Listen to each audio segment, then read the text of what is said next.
دوستوں، ایک بار حضرت صلی اللہ علیہ وسلم لوگوں میں بیٹھے ہوئے ان سے باتیں کر رہے تھے۔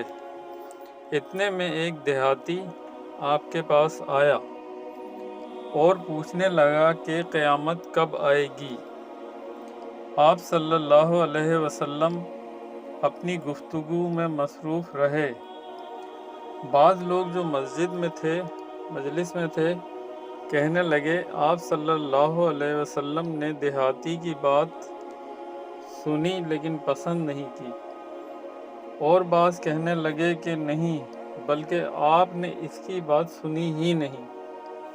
جب آپ اپنی باتیں پوری کر چکے تو میں سمجھتا ہوں کہ آپ صلی اللہ علیہ وسلم نے یوں فرمایا، وہ قیامت کے بارے میں پوچھنے والا کہاں گیا؟ اس دیہاتی نے کہا، حضور میں موجود ہوں۔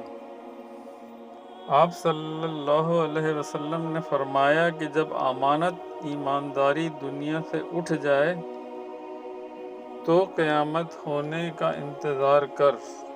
اس نے کہا، ایمانداری اٹھنے کا کیا مطلب؟